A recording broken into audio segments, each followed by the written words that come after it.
तमेकं शरण्यं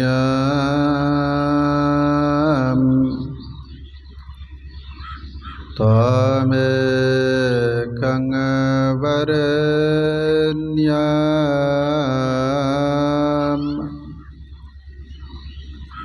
त्वमेकं जगत्पालकं स्वप्रकाशम्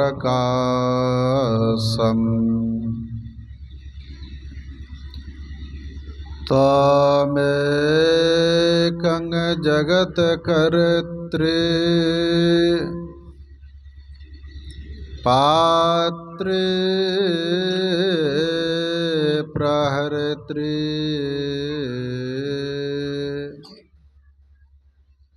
त्वमेकं परं निश्चलं निर्विकल्पं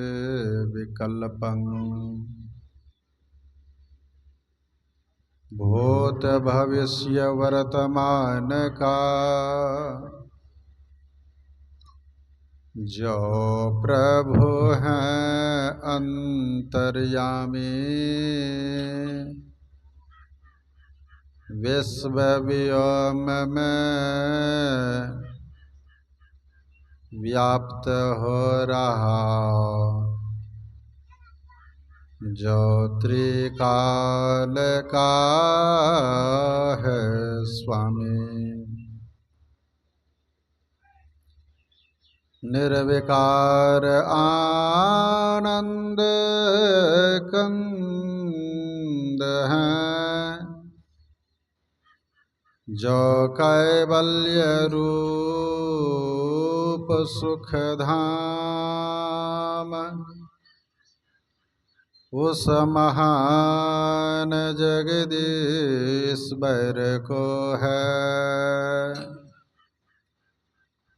अर्पित मेरा नम्र प्रणाम उस महान जगदीश्वर को है अर्पित मेरा नम्र प्रणाम।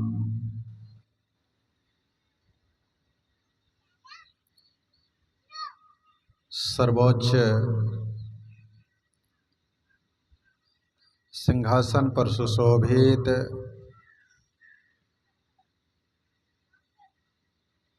जगत वंदनीय 20वीं सदी के महान संत सदगुरु भगवान अनंत श्री विभूषित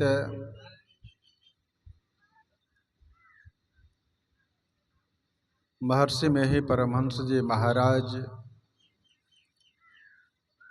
के त्रैलोक पाद पद्मों में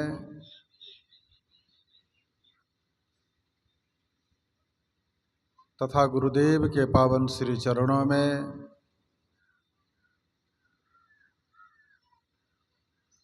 एवं दुनिया के तमाम संतों भगवंतों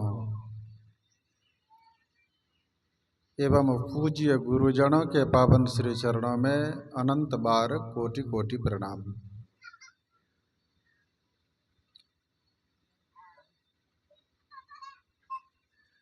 मंचस्थ मुद मंगलमय साधु समाज,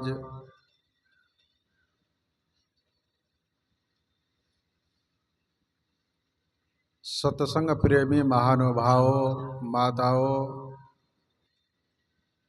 एवं करुणामयी बहनों,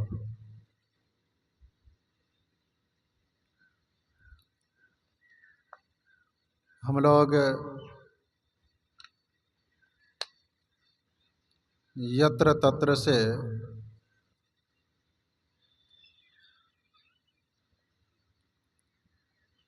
एकत्र होकर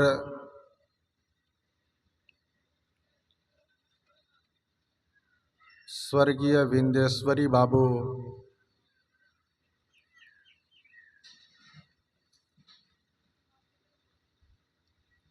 के श्राद्ध कर्म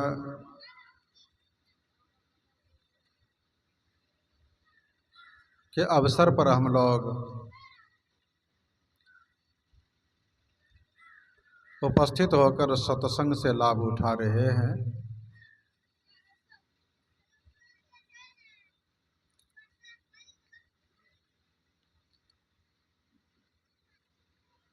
श्रद्धा से जो कर्म हो वास्तविक में वही श्राद्ध कर्म है।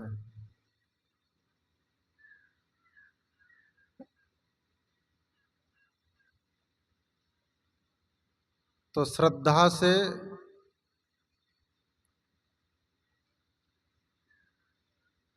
कर्म हो वही श्राद्ध कर्म है। तो कर्म कहते किसको हैं?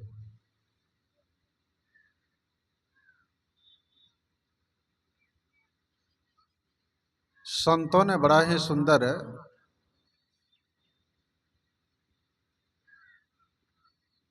कर्म उसी का नाम है जिस कर्मों को करने से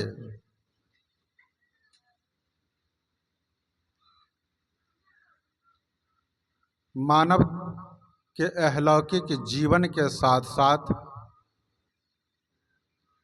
पारलौकिक जीवन मंगलमय हो।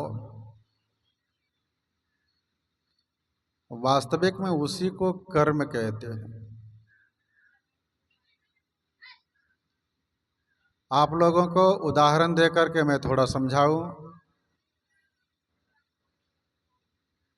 वह उदाहरण किसी धर्मशास्त्रों का नहीं, वेद पुराणों का नहीं, गीता रामायण का नहीं। वह उदाहरण हमारे गुरुजनों का उदाहरण है, बुजुर्गों का उदाहरण है। जब बुजुर्गों के सामने में कोई नटखट स्वभाव वाले बच्चे या नवयुवक होते हैं, बुजुर्गों के सामने हो जाते हैं, तो वे बुजुर्ग लोग उन नवयुवकों को इशारा करते हुए कहते हैं, कर्म करो कर्म।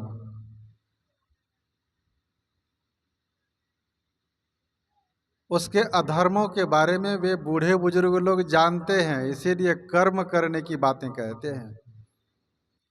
तो कर्म से तात्पर्य है शुभ कर्म, पुण्य कर्म, भलाई का कर्म, भगवान का भजन।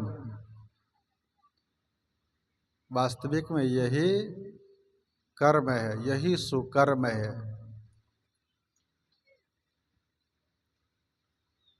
यह मानव का तन जो हम लोगों को मिला है,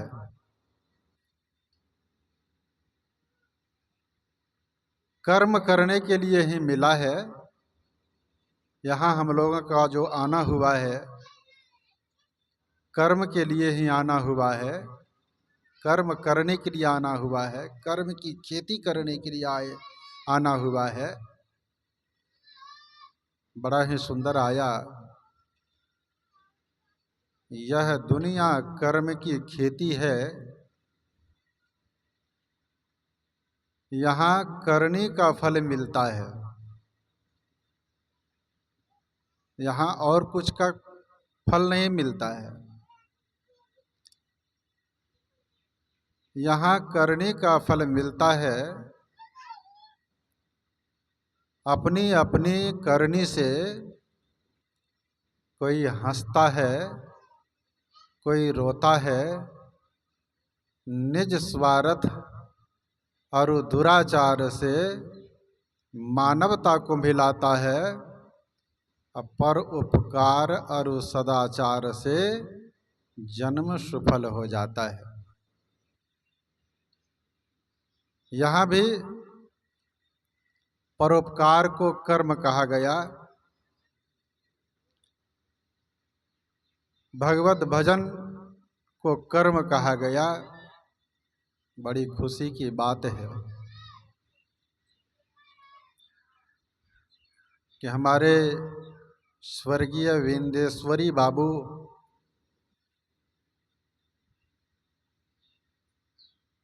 के स्वपरिवार,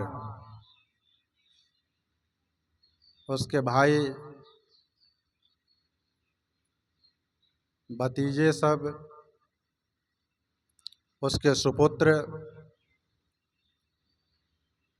सभी इसमें लगे हुए हैं इन शुभ कर्मों को करने में। उनके निमित्त हमारे विंदेश्वरी बाबू जो 4 भाई से थे, सबसे बड़े तो यही थे विंदेश्वरी बाबू, दूसरे में गुणेश्वर बाबू, तीसरे में अभी महेंद्र बाबू हैं, विलो बाबू हैं। ये सभी मिलकर के आत्मा के शांति हेतु जो पूर्व से बाहरी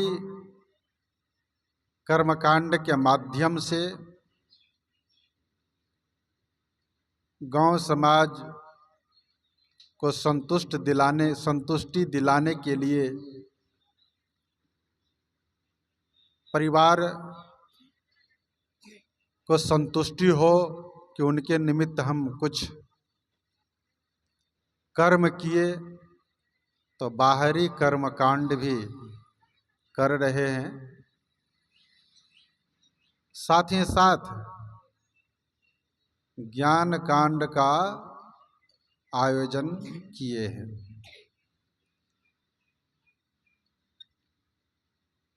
ज्ञान कांड में सभी कांडों की समाप्ति हो जाती है। ज्ञान कांड में सभी कांडों की उसमें समावेश है। कैसे समावेश है? तो बड़ा ही सुंदर आया। जैसे हाथी के पदचिन्ह में सभी जानवरों का पदचिन्ह स्वाभाविक रूप से समा जाते हैं,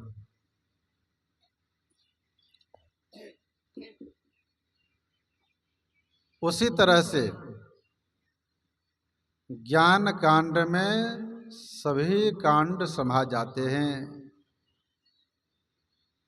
ज्ञान कांड में सभी कांडों का आदर है,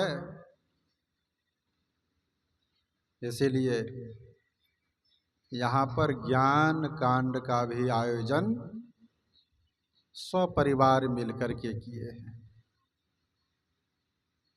सज्जनों, बड़ा ही सुंदर कार्यक्रम किए हैं, क्योंकि ये मानव का तन जो मिला है ना, इसीलिए मिला है।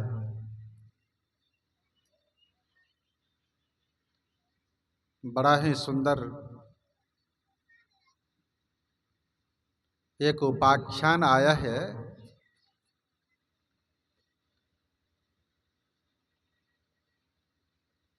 जो बड़ा ही दिल में समाने वाले उपाख्यान हैं। उन उपाख्यानों को जब सही रूप से जानेंगे तो पता चलेगा।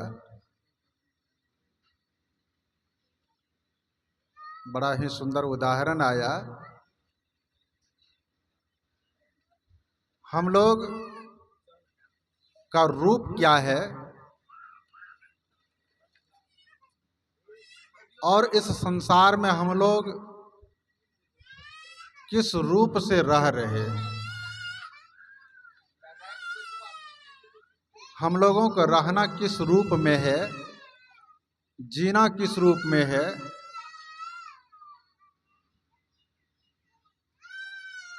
आज उनको नहीं जानने के कारण वास्तविक में हम दुख में पड़े हुए रहते हैं। बड़ा ही सुंदर आया उदाहरण, एक जंगल का सियार, वो तो जंगल में ही रहता है, लेकिन ये पापी पेट का सवाल है। ये पापी पेट जो है ना, किसी को स्थिर नहीं रहने देता है।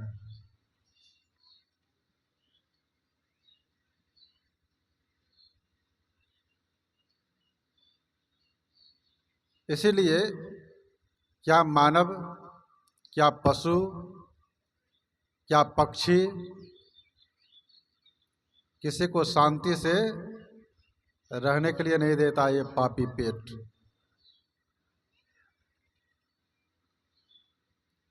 सबसे ज्यादा अशांति तो मानव को है। और कितने ऐसे कारण हैं, यह मानव तन सर्वोपरि है, देव दुर्लभ शरीर है, इस शरीर में मोक्ष का दरवाजा है, भजन करके मोक्ष प्राप्त कर सकेंगे, वो साधन है, सब कुछ है। लेकिन मानव इतना अशांत क्यों? मानव को शांति क्यों नहीं मिल रही है? तो मैं उदाहरण दे करके समझा रहा था।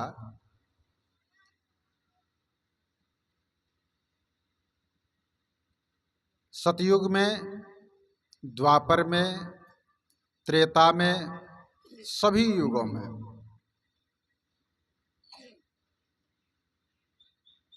पशु पक्षी का जो आहार है, पशु पक्षी अपने आहार में रहते हैं।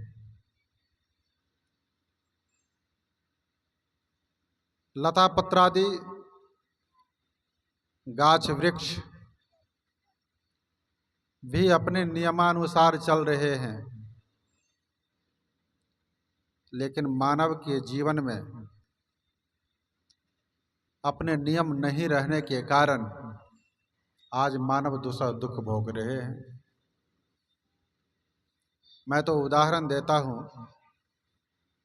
एक पक्षी का ही उदाहरण लीजिए। सतयुग में 4 बजे ब्राह्म मुहूर्त में 3:30 बजे के बाद जो वन में मुर्गा मुर्गी होते थे वो बांग देते थे। तो पहले के सब लोग समझ जाते थे कि अब लगभग 3:30-4 बजने वाला है। मुर्गे की बोली को सुनकर के लक्ष्मण जी के बारे में आया कि उठे लखन, लखन जी भी उठते हैं, उस आवाज को सुन करके गुरु की सेवा शुश्रूषा में लग जाते हैं।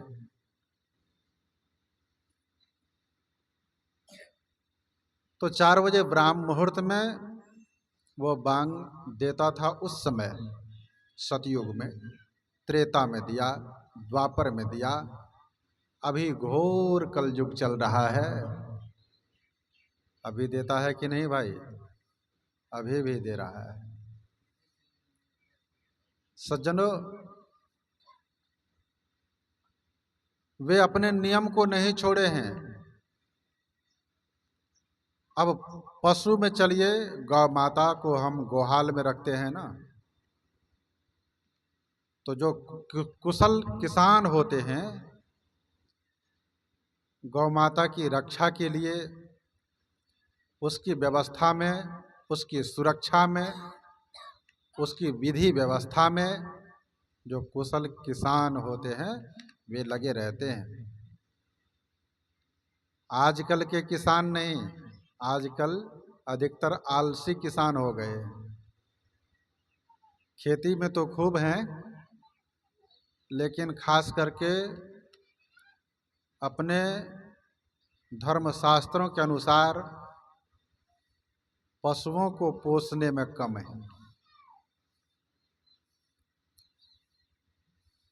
हमारे परमाराध्य जी बढ़ारा आए थे, जैसे गुरुजनों से मैं सुना हूँ, तो वे कहा करते थे, माता की दूध कुछ दिनों तक हम पीते हैं, लेकिन गौ माता की दूध जिंदगी भर उस दूध का सेवन करके हम शरीर को स्वस्थ रखते हैं। तो उस समय हमारे परमाराध्य जी गौ पालन पर विशेष जोर दिए थे। आज जो मानव इतना बीमार है, क्यों बीमार है? आज खाद में ऐसे ऐसे केमिकल मिलाए जा रहे हैं, उससे लोगों को भारी परेशानी होती चली जा रही है। लोग तो खूब उपजाते हैं फसल तो उपजता है, लेकिन शरीर रूपी फसल, यह शरीर सबका धीरे धीरे लहलहाता नहीं है, वह धीरे धीरे मुरझाते हुए जा रहा है। उन दिनों लोग बूढ़े बुजुर्ग लोग जो जीते थे, उन लोगों का जो भोजन था, इतना सुंदर उस समय भोजन नहीं था, सुंदर रहन सहन नहीं था, लेकिन सुंदर वातावरण जरूर था, पवित्र वातावरण था। लोग इतने छलकपटी नहीं हुए थे उस समय, थे लेकिन कम थे। भाई भाई में झगड़ा है, अगर कोर्ट कचहरी जाते थे तो एक ही गाड़ी पर बैठ करके जाते थे। आज धीरे धीरे सब कुछ समाप्त हो रहा है। भाई को मारकर घर भर रहा है भाई, ऐसा हो रहा है। अगर इतना भी बचा हुआ है तो यह साधु संत महापुरुषों की बहुत बड़ी कृपा है, बहुत बड़ी दया है। आग लगी आकाश में, चुचवी गिरे अंगार, संत न होते जगत में तो जल जाता संसार। चाहे कोई भी साधु संत महापुरुष क्यों नहीं है, हम मानवों को ही सन्मार्ग पर लाने का काम कर रहे हैं। तो हम कह रहे थे, पशु पक्षी में, पक्षी का तो बात बता दिए, पक्षी की बात बताए, और पशु के बारे में कह रहे थे। गौ माता को समय से जब हम गोहाल से बाहर कर देते हैं, तो गौत गोबर गोहाल में नहीं, बाहर में, वो उसके पास भी समय है। जब हम किसान आलस में पड़ जाते हैं, तो सब कुछ गौ माता भी घर में कर देती है, तो उसका भी एक समय है। लेकिन मानव का समय नहीं है। मानव सो करके उठता है 10 बजे दिन में। एक बिजली मिस्त्री से हमको काम था आश्रम में, जेठ महीना, अब बहुत इमरजेंसी काम था आश्रम का, कुछ बिजली गड़बड़ हो जाने के कारण हमें जाना पड़ा उसके यहाँ। गए, नवयुवक था, उसके पिताजी बारंबार उठा रहे हैं कि बाबा आए हैं, जल्दी आश्रम का जा करके बिजली ठीक कर दो। उस महीने में कंबल तान करके, मोटा कंबल ओढ़ करके सोया हुआ था, दिन के 11 बजे।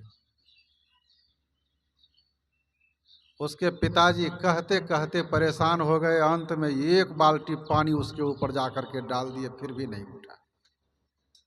देखिए, क्या शिक्षा है, कौन दीक्षा प्राप्त किए हैं वो? यही है मनुष्य, यही है मानव की मानवता। सज्जनों, नहीं ही उठे तो मानव के जीवन में भारी परिवर्तन होने के कारण आज मानव अशांत है, सुख शांतिमय जीवन नहीं बिता रहे हैं। वैद्यों का कहना है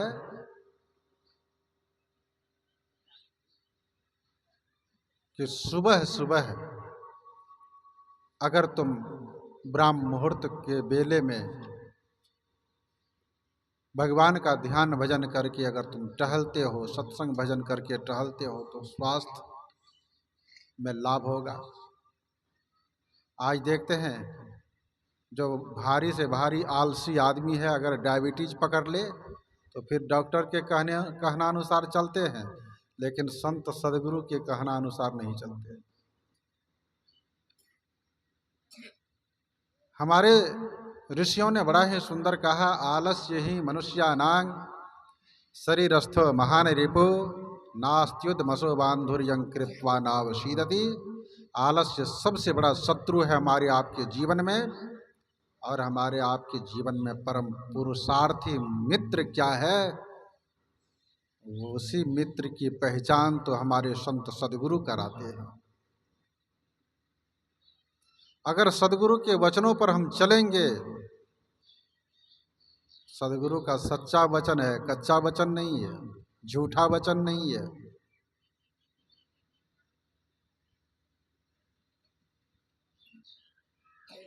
संत पलटू ने बड़ा ही सुंदर कहा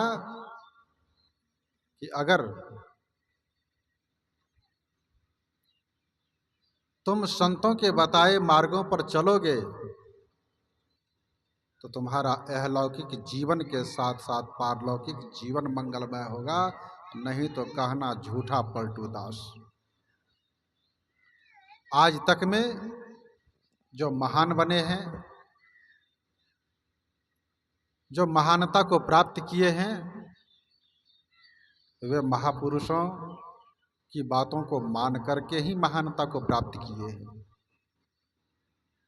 सज्जनता को जो प्राप्त किए हैं, वे महान पुरुषों की बातों को मान करके ही सज्जनता को प्राप्त किए हैं। तो पक्षियों के बारे में आपको कह दिए, पशुओं के बारे में आपको कह दिए,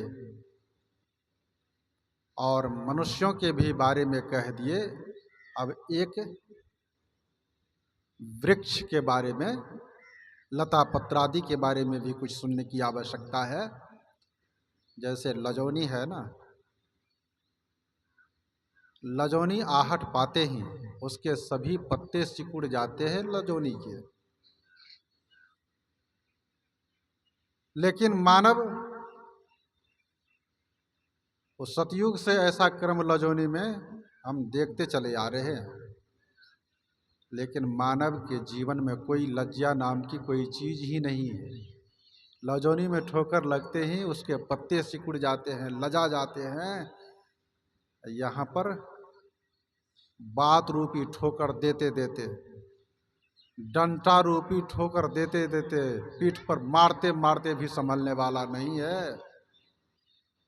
सज्जनों, संभलेंगे कब? इस संभलने के लिए ही ये मानव का तन मिला है, सुधरने के लिए ही मानव का तन मिला है। इसीलिए संतों ने बड़ा ही सुंदर कहा, उद्धार अपना आप कर। जब सुधार कर लेंगे तो उद्धार हो जाएगा। उद्धार अपना आप कर, निज को न गिरने दे कभी। नर आप ही है, शत्रु अपना आप ही है, मित्र भी अपना शत्रु और मित्र नर आप ही है। इसलिए हम लोगों को क्या करने की आवश्यकता है? मानव का जो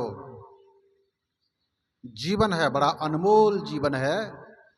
इस अनमोल जीवन को जीने के लिए परिश्रम की कमाई करने की आवश्यकता है, न कि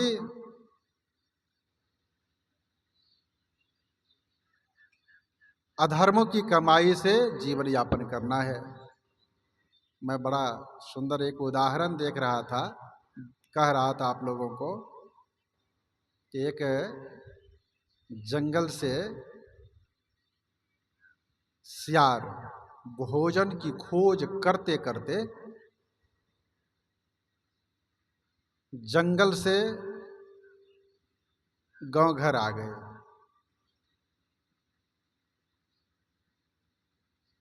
एक साफी के घर पहुंच गए। साफी समझते हैं कि नहीं? कपड़ा धोने का जो काम करते हैं, जिसको हम लोग, उसका नाम शायद रजक भी या बैठा भी कहते हैं उसको, धोबी। अनेक टाइटल हो गए हैं उसमें भी। असल में ये टाइटल तो हमारा आपका दिया हुआ है। संतों के बारे में भी कहा गया है, धोबिया मन बैराग। इस संतों को भी धोबी की संज्ञा दिया गया है। धोबी तो बाहर के कपड़े को धोते हैं, लेकिन संतों, साधु संत महापुरुष जो हैं, असली धोबी तो वही है जो मन के सभी मैल को धो देते हैं। मैल को धोने का काम साधु संत महापुरुष करते हैं। अगर मैल धुल जाए हमारे आपके भीतर से, तो सज्जनों पवित्र परमात्मा हमारे आपके भीतर हैं। उस परमात्मा का हम दर्शन करने लग जाएंगे। जैसे कपड़ा तो वही है, मैल धुल जाने के बाद वह कपड़ा पवित्र लगने लगता है, देखने में स्वच्छ लगने लगता है। जब तक उस कपड़े के ऊपर मैल जमा हुआ रहता है, तब तक वह बढ़िया नहीं लगता है देखने में। ठीक उसी प्रकार हमारे आपके अंदर से मैल को हटाने वाले, दूर करने वाले साधु संत महापुरुष होते हैं। अब आप लोगों के दिल दिमाग में एक प्रश्न पैदा हो गया होगा कि बाबा, ये मैल जमने वाला काम तो हम करते ही नहीं हैं, तो हमारे अंदर में कैसे मैल जम जाएगा? जो सदगुरु के शरण में जाना पड़े, तो सदगुरु से धुलाना पड़े, हम मैल को बैठने ही नहीं देते हैं। अगर बैठता भी है तो उसे अपने से ही धुलाई कर लेते हैं। आप लोगों के दिल दिमाग में एक प्रश्न पैदा हो गया होगा, सज्जनों, ये मैल को कोई बैठाते नहीं है। किसी सज्जन को देखे हैं अपने कपड़े में कादा कीचड़ लगाते? नहीं देखे होंगे। अपने घर में कादा कीचड़ गमला के गमला देते? नहीं देखे होंगे। साफ करते लेकिन सबको देखे होंगे आप लोग, और अपने से आप भी साफ करते होंगे। सज्जनों, जब से हम लोगों का जन्म हुआ है ना, तब से हमारी माँ, बहन, भाई, बंधु, हमारे पिताजी और जितने अभिभावक हैं, सब हमको साफ करने में लगे हुए हैं, शरीर की सफाई करने में लगे हुए हैं। लेकिन फिर भी हमारे आपके शरीर गंदे हो जाते हैं, कपड़े गंदे हो जाते हैं। ठीक उसी प्रकार मन भी गंदा स्वाभाविक होना हो जाता है, स्वाभाविक होता है। लेकिन उसको साफ करने के लिए बारंबार तत्परता के साथ हम लगे हुए रहते हैं, तब वह कपड़ा साफ रहता है, तब तन साफ रहता है, तभी हमारा आपका घर, बर्तन इत्यादि इत्यादि साफ रहता है। मन को साफ करने के लिए क्या होगा? सत्संग में नहीं जाएंगे, संतों की वाणी को नहीं सुनेंगे, क्योंकि सुनते सुनते सुनते सुनते हम उस लक्ष्य पर पहुंच जाते हैं, सुनते सुनते उस स्थान पर पहुंच जाते हैं, उस स्थान की महिमा सुनते सुनते उस स्थान पर पहुंच जाते हैं। वहां जाकर के उस स्थान का लाभ लेते हैं, उन महापुरुषों के संग का लाभ लेते हैं, वहां के सत्संग प्रेमियों के साथ रहने का लाभ लेते हैं। इसीलिए तो आया जही दरस परस समागमादिक पाप राशि नसाइए। दरस परस से पाप राशि का नाश हो जाता है। तो सज्जनों, ये सत्संग का जो कार्यक्रम होता है ना, सत्संग में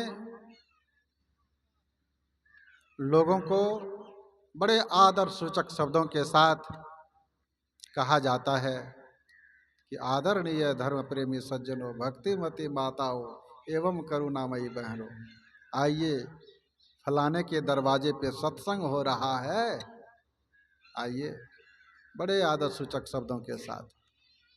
उसके लिए पंडाल की व्यवस्था, बिछावन की व्यवस्था, पानी की व्यवस्था, सब कुछ की व्यवस्था गृहपति करते हैं, आयोजक करते हैं। लेकिन कितने व्यक्ति आते हैं और आते कौन हैं?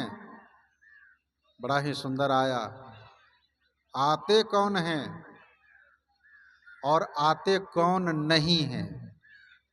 धर्म शास्त्रों में, हमारे धर्म शास्त्रों में उसका प्रमाण है, उदाहरण है। आप लोग ऐसा नहीं समझेंगे कि शुद्धानंद बाबा अपने मन से कह रहे हैं। अगर धर्म शास्त्रों को मानते हैं, गुरुजनों को मानते हैं, अपने धर्म शास्त्रों से प्रेम है, तो आपको मानना ही पड़ेगा। सत्संग में आते कौन हैं? किनकी रुचि होती है सत्संग में, किनका प्रेम होता है सत्संग में। तो आया भाग्य उदयन बहु जन्म समर्जितेन सत्संग मन लभते पुरुषो यदावे अज्ञान हेतु कृत मोह मदांधकार नासंग विधाय ही तदोदयते विवेक। पुण्य पुंज बिनु मिलहिन संता सतसंगति संस्कृति करंता। पुण्य राशि इकट्ठा हुए बिना सत्संग से प्रेम नहीं हो सकता, गुरुजनों से प्रेम नहीं हो सकता। और इस अपना उद्धार की बातें के बारे में नहीं सोच सकते। अगर कोई सोचता है तो बड़ा ही सुंदर आया, मिलहिन रघुपति बिनु अनुरागा अकिए जोग जग जाग विरागा। बिना मिलहिन रघुपति बिनु अनुरागा, ये प्रभु बिना अनुराग से मिलने वाले नहीं हैं। अगर भैंस के साथ आपका अनुराग है, प्रेम है, तब ना भैंस से दूध पाते हैं आप। किसान को खेत से अनुराग है, प्रेम है, तब तो किसान सुंदर सुंदर फसल उपजा लेते हैं खेत से। ठीक उसी प्रकार खेत से प्रेम होगा तो फसल उपजाएंगे बढ़िया से। गाय भैंस से प्रेम होगा तो बढ़िया से दूध आप प्राप्त कर लेंगे। सज्जनों, माता पिता से अगर वास्तविक में प्रेम होगा, सच्चा प्रेम, दिखावे का प्रेम नहीं, दिल का प्रेम होना चाहिए। तो माता पिता का जो आशीर्वाद है वो सबसे बड़ा आशीर्वाद है। उससे बड़ा आशीर्वाद और हो ही नहीं सकता। इसीलिए तो हम लोगों के धर्म शास्त्रों में ऐसा आया है, मातृदेवी भव।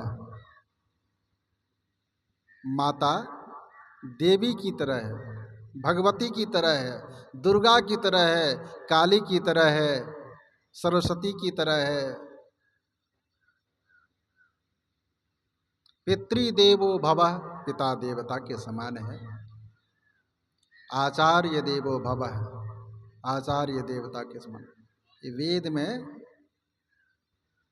मातृ देवी भवः, पितृ देवो भवः, आचार्य देवो भवः, अतिथि देवो भवः, 4 देवता की चर्चा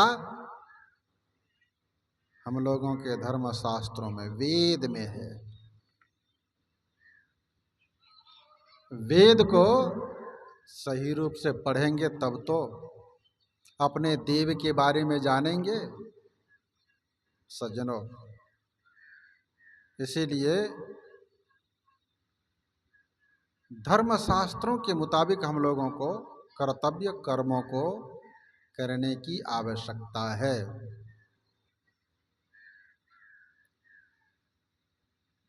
तो हम उदाहरण दे रहे थे,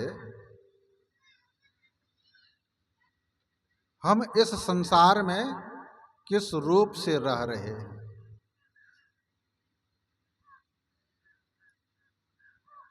तो सियार जब वन चला आया, वन से गांव घर चला आया, कपड़े धोने वाले व्यक्ति जो थे, चाहे जो भी कपड़ा धोने का काम करेंगे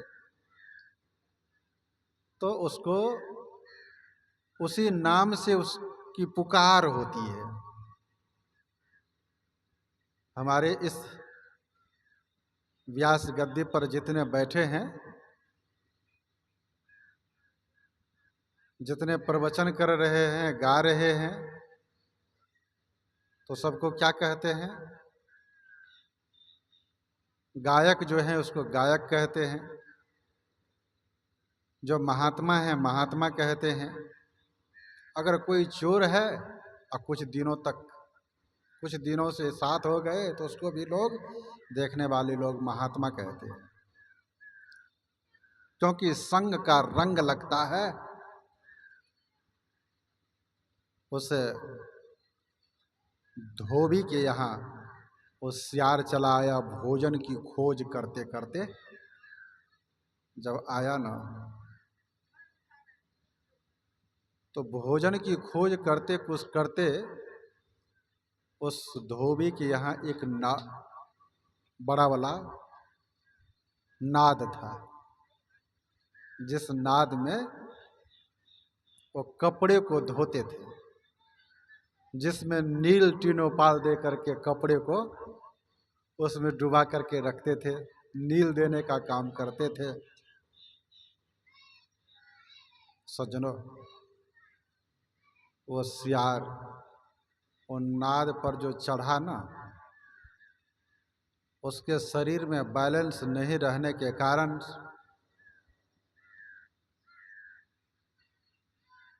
बाहर नहीं गिरा, वो नाद के अंदर ही जा गिरा। कौन? आप लोग ध्यान से सुनेंगे। नाद के अंदर ही जा गिरा वो। एक नाद नील घोरा रहने के कारण उस समय उसमें कपड़े नहीं थे, और सियार उसमें गिर गया। अब तो गिरा तो किसी तरह से फिर छलांग मार करके बाहर निकला, अब भागा वन की ओर, जंगल की ओर। अपने तन को भी निहारता है, देखता है, ये तन में तो भारी परिवर्तन हो गया है, नीला रंग का हो गया। अपना नाम रख लिया वो, क्या जानते हैं? अपना नाम रखा वो नीलांकर जी महाराज, नीलांकर जी महाराज। अद्भुत रंग का हो गया। जब जंगल गया ना, तो जंगल में सभी पशु पक्षी देखे कि इस रंग का, इस शरीरधारी तो नहीं देखे हैं हम लोग, पता नहीं किस रंग के हैं ये, नीला रंग के हैं। ऐसा अद्भुत रंग तो और किसी का नहीं है इस वन में। जाकर के अब वो वहाँ का राजा बन गए जाकर के। पूरे जंगल में एक कान दो कान सभी को सुना दिए कि मेरा नाम नीलांकर जी महाराज है और इस वन का मैं राजा हूँ। ऐसा रंग किसी का है? जैसे राजा का कोट होता है, मुकुट होता है और पहनने के लिए उनका आभूषण होते हैं।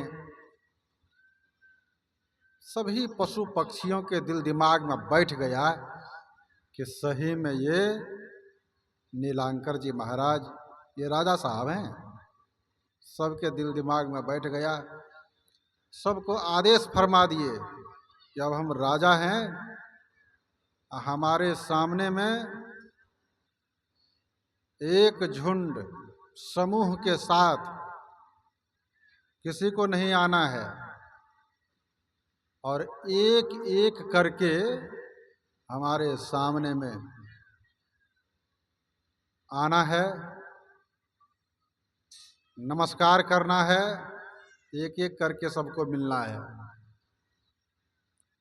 और हमारे मुताबिक सबको चलना है, नहीं तो भारी परेशानी होगी। मतलब सजा भी सुना दिए सभी जीवों को। अब जंगल में रहने वाले सभी जीव जंतु अब तो व्याकुल होने लगे, उसके नियम को देख करके, कानून को सुन करके बहुत परेशान होने लगे, कड़ाई को सुन करके बहुत परेशान होने लगे सज्जनों। और एक एक करके उसके सामने होते थे और जो एक एक करके सामने होते थे ना, उसको फिर अपने घर वापिस होने के लिए नहीं देते थे, एक एक करके उसको संहार जाते थे, मतलब समाप्त कर देते थे। उसका एक एक मांस खा जाते थे, उसको बचने के लिए नहीं देते थे। ऐसा राजा बन गए नीलांकर जी महाराज। सज्जनों, एक बार सभी उस जंगल के सभी सियार मन में विचार किए। क्या विचार किए? अपने में विचार किए कि शरीर तो हम लोगों के समान लग रहा है, पूछ, मुंह, कान, हाथ पैर सब कुछ लग रहा है हम ही लोगों के जैसा, और सिर्फ रंग में परिवर्तन है। लेकिन अपने को कहते हैं कि हम राजा हैं, हम नीलांकर जी महाराज हैं। हम लोगों को किसी को सटने के लिए नहीं देते हैं, बारी बारी से जिसको बुलाते हैं उसको धीरे धीरे समाप्त करते चले जा रहे हैं। तो हम लोग इसके ऊपर एक बार बैठकी करेंगे। अपने में बैठकी किए और सब मन ही मन विचारे कि एक ही जैसा शरीर लग रहा है लेकिन भयावह बनाए हुए हैं, ऐसे नहीं होगा। इसकी पहचान करने के लिए क्या करने की आवश्यकता है? तो जब राजा साहब पूरब में बैठे रहे तो हम लोग उसके पीछे में कुछ दूरी पर जा करके बैठेंगे एकत्रित होकर के और एक ही बार कस के आवाज लगाएंगे। सियार सब पीछे में जाकर के बैठा कुछ दूर पर और एक ही बार कस के हुआ। जब हुआ कहा ना, हुआ हुआ हुआ हुआ सब कहने लगा पीछे से। अब ये नीलांकर जी महाराज को नहीं रहा गया, क्योंकि था तो वही न, सियार ही न थे। बस इसके अंदर भी वो भाव, वो आवाज जो भीतर में था, वही आवाज ये भी हुआ हुआ कहने लग गया। जब हुआ कहा तो उधर से सब के सब दौड़े और दबोच करके इसको पकड़े, यह कहते हुए कि तुम तो हमारे जात का ही हो, इतना भयावह क्यों बनाए हुए था? भयावह बनाने की क्या आवश्यकता है? तुम राजा है, तुम हमारे जात के हो, भले रंग तुम्हारा बदल गया है लेकिन तुम हमारे जात का हो। बड़ा ही सुंदर आया। उघर ही अंत न हो ही निबाहु, काल नेम जिमि रावण राहु।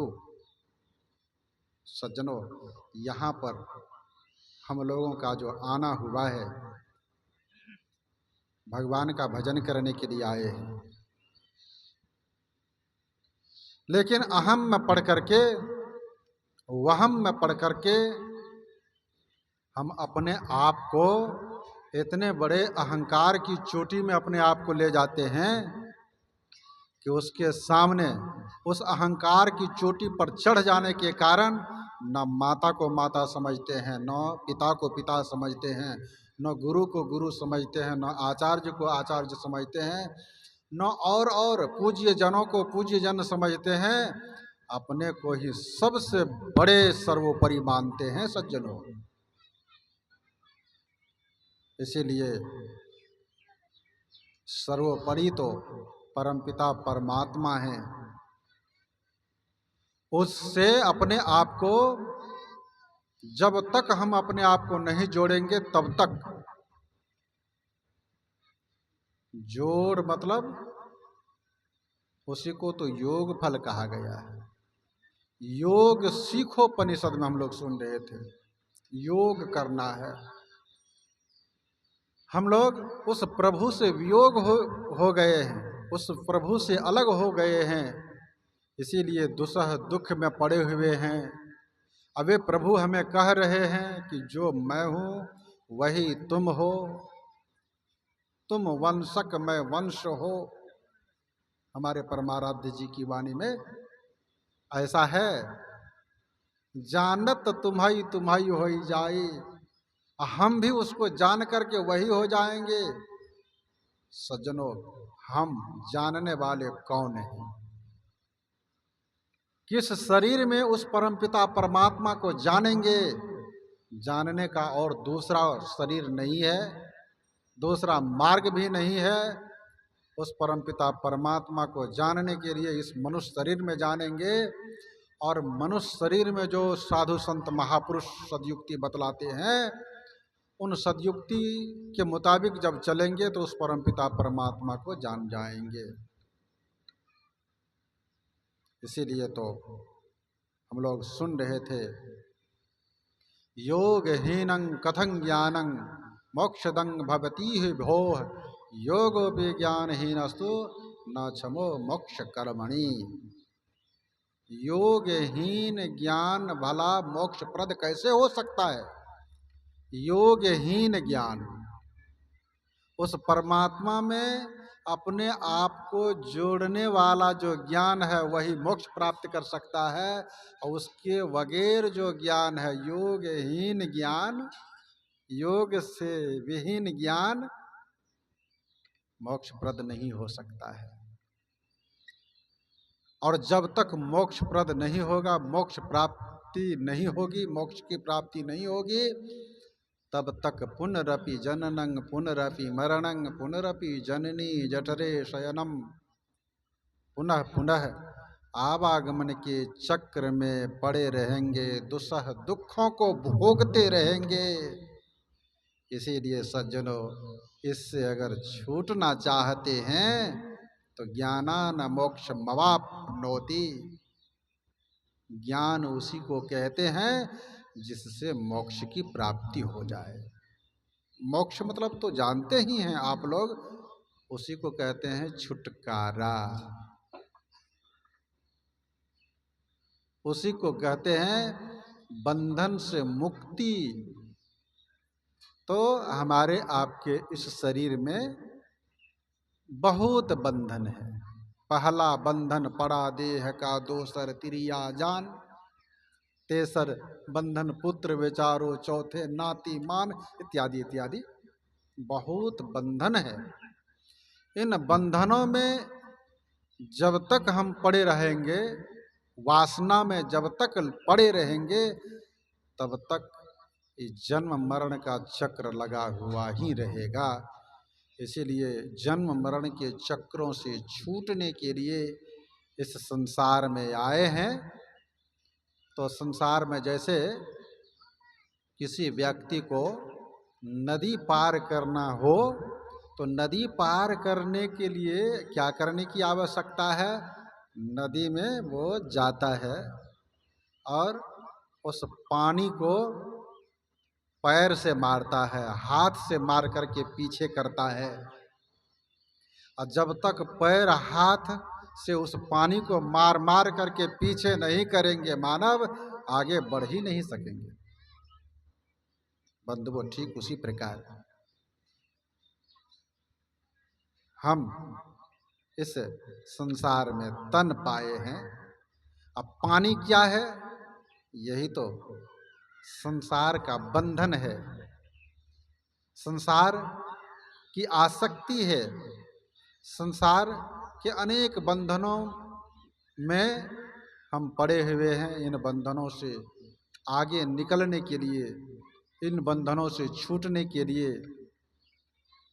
उसको धीरे धीरे धीरे धीरे पीछे करना होगा। अगर हम आगे जाना चाहते हैं, धीरे धीरे पीछे करेंगे तो हम आगे निकल जाएंगे। इसीलिए हम लोग सुन रहे थे, देहावसान समये चित्ते याद्विद भावेत तत्तदेव भवेत् जीवो इत्येव जन्म कारणम। सज्जनों, देह त्याग के समय जो जो वासना जीव यह करता है, वही वही शरीर पाता है।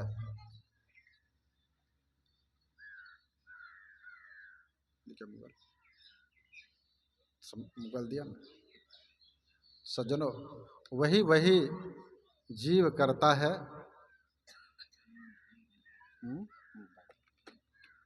इसीलिए हम लोगों को क्या करने की आवश्यकता है? तो श्राद्ध कर्म के अवसर पर श्राद्ध कर्म श्रद्धा के साथ परिवार के लोग श्राद्ध कर्म कर रहे हैं, और श्रद्धा से जीवन काल में ही हम लोगों को पुण्य कर्मों को करने की आवश्यकता है। और सुन रहे थे हम लोग, क्या सुन रहे थे? बिन सतगुरु नर रहत भुलाना, खोजत फिरत राह नहीं जाना, इत्यादि इत्यादि प्रसंगों को हम लोग फिर अगले कार्यक्रम में सुनेंगे। प्रातःकालीन सत्संग के अवसर पर इन्हीं शब्दों के साथ आप लोगों की सेवा रही। समय समय पर आप लोग आवें और सत्संग भजन से लाभ उठावें। एक भजन हम लोग सुनेंगे, इसके बाद आरती होगी।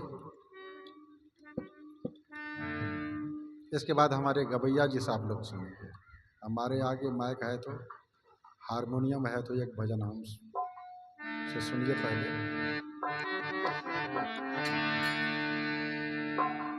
बोलिए प्रेम से श्री सद्गुरु महाराज की जय।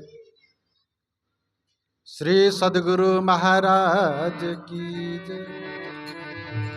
श्री सद्गुरु महाराज की जय। हमारे गुरुदेव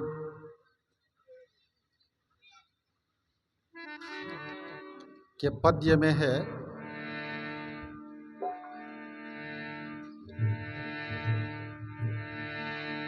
मरने के बाद मुक्ति लोग सोचते हैं, लेकिन हमारे गुरुदेव कहते हैं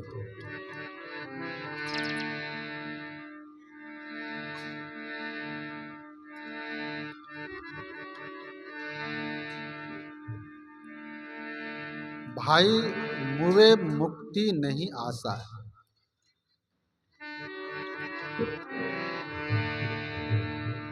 भाई मुवे मुक्ति नहीं आसा, भाई मुवे मुक्ति नहीं आसा।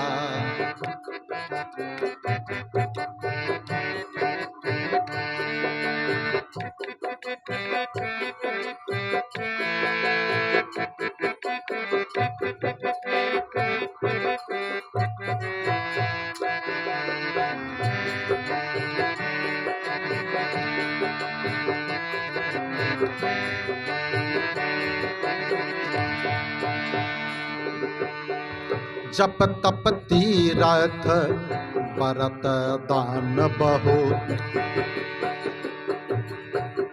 जप तप तीरथ बरत दान बहु, छोड़ कर्म सब आशा, जप तप तीरथ दान बरत बहु, छोड़ कर्म सब आशा, तिन शुभ कर्म जन्म नहीं छूटे, तिन शुभ कर्म जन्म न छूटे, फिर पिंड घर बासा, भाई मुझे मुक्ति नहीं आशा।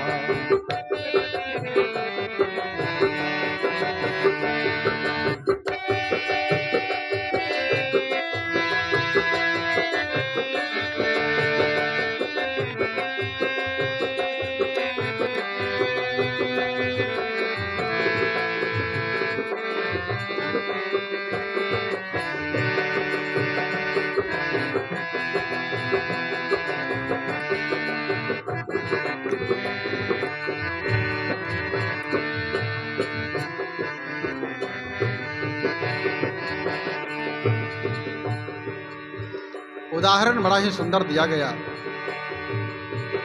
जय अरु विजय लोक बैकुंठा,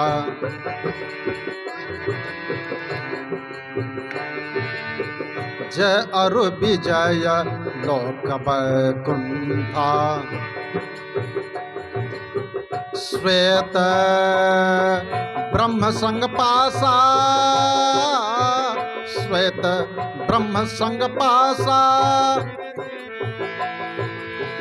भोग विलास आस नहीं छूटे, भोग विलास, भोग विलास आस न छूटे, भोग विलास आस न छूटे, फिर कर्मण मह भाषा, भाई मुझे मुक्ति नहीं आशा।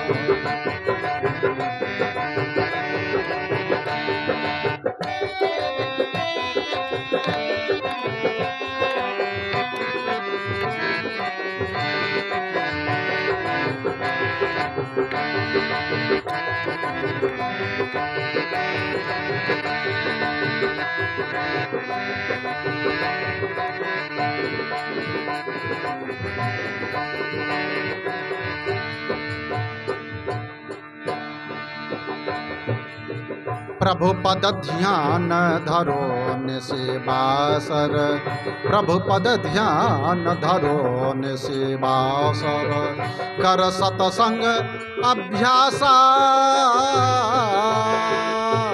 कर सतसंग अभ्यासा,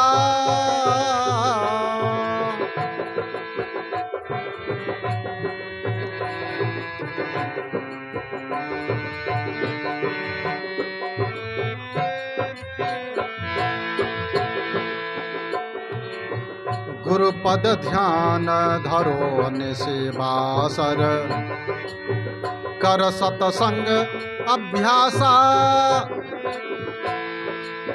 सचिकांत गुरु चरण लागी रहु, सचिकांत गुरु, सचिकांत गुरु चरण लागी रहु, पाव ब्रह्म निज खासा, भाई मुझे मुक्ति नहीं आशा, भाई मुझे मुक्ति,